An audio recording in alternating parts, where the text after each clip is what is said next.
Hello, everybody. Welcome to your Self-Leadership Reading Club. What is that? Well, I'm Ella Bates, your learning expert, and I've been teaching leadership for 22 years. I just lost 20 years then.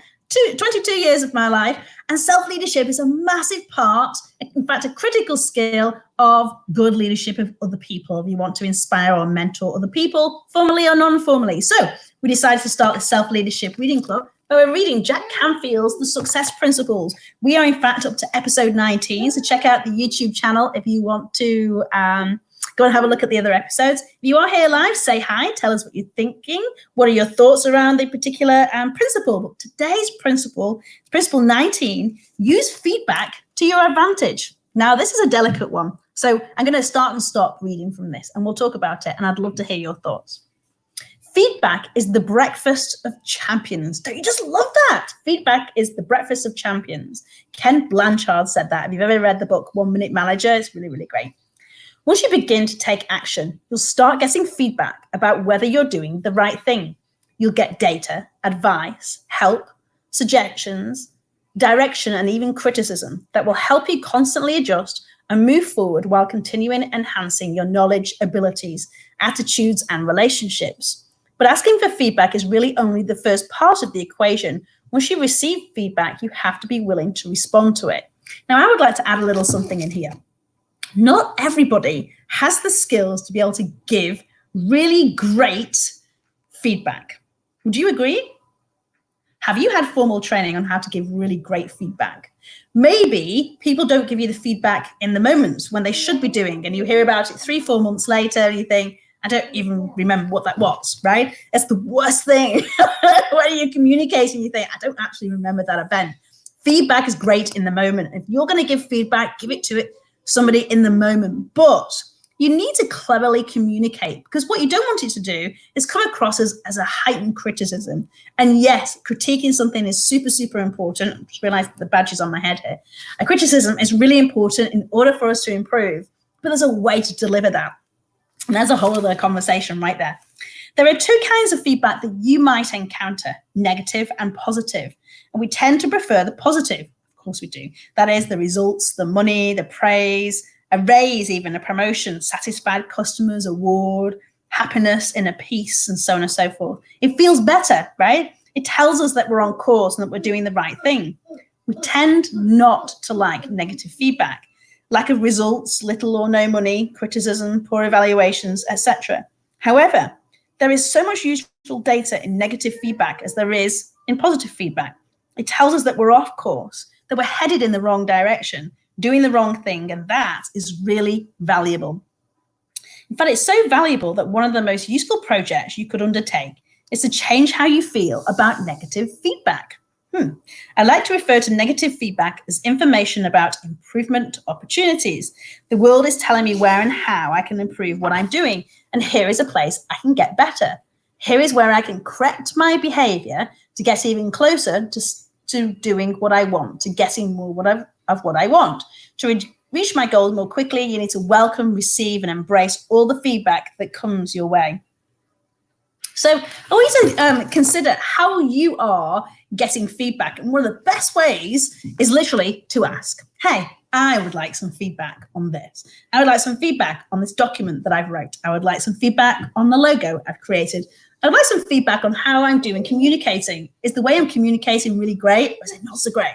I would love some feedback about A, B, and C. Be specific. People love to share their knowledge, and people love to be asked because it shows that you care about the topic you've asked feedback from. So, for example, you're asking for feedback in your relationship. You know, how am I doing? How am I doing as a friend? How am I doing? You know, is there something I can do better? What would you say that I could do better? What am I doing great? I've talked to you guys before about the traffic light. Red, orange, green. Stop, start, continue. What do I need to stop doing because it's bad? What do I need to start doing because I don't have that? And what do I need to keep doing because I'm awesome at it? It's a really great way of asking for feedback, bless you, and gaining feedback. Now, you can ask you that of yourself. We are our own worst critics. Tear something apart, look at it, give yourself feedback, but get other eyes on it, because you might not be your ideal client. You might not be your ideal person to date, right? You're not dating yourself. You're dating someone else. You need to be asking the right questions. And how can you do that? By vocally asking them, literally sending a survey. Obviously depends on whether it's business or not. But here's some things you want to consider of how not to respond to feedback. These are pretty good. Caving, quitting. Don't do that. Don't quit. Okay, there will always be people that do not like you. There will always be people that don't like your product. There will always be people that don't need or don't like your service. Okay, you are not serving those people. Do not get mad at the source of the feedback. This one's a hard one. Okay, it's okay to say thank you for that feedback. I really appreciate it, and move on. Move on, because you asked for the feedback. You might not like how it's been delivered, because as I said at the start, not everyone can give really great feedback. They don't know how to deliver the message, whether it's negative or positive.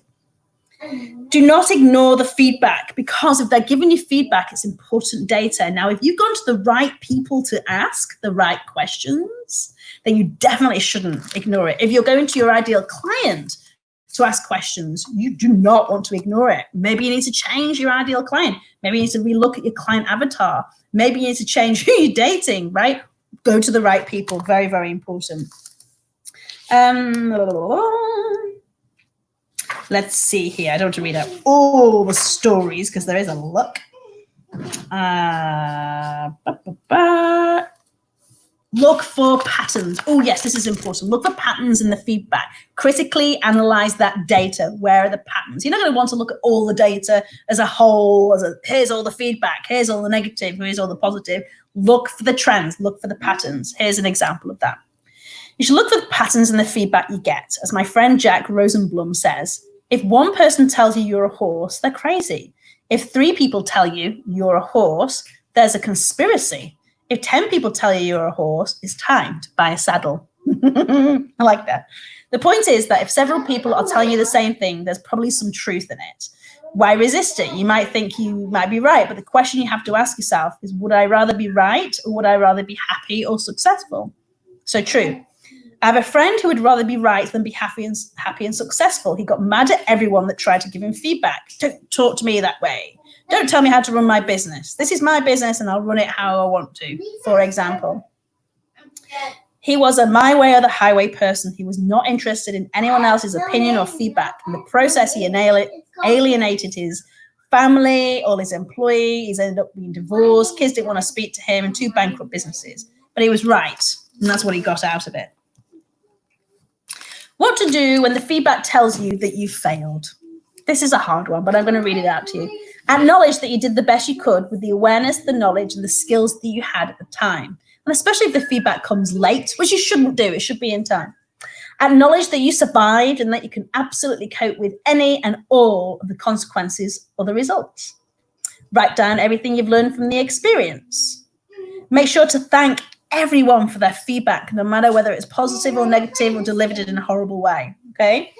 Clean up any messes that have been created and deliver any communications that are necessary to complete the experience. Take time out and go back and review your successes. Regroup. Refocus on your vision. Incorporate the lessons learned. Recommit to your original plan.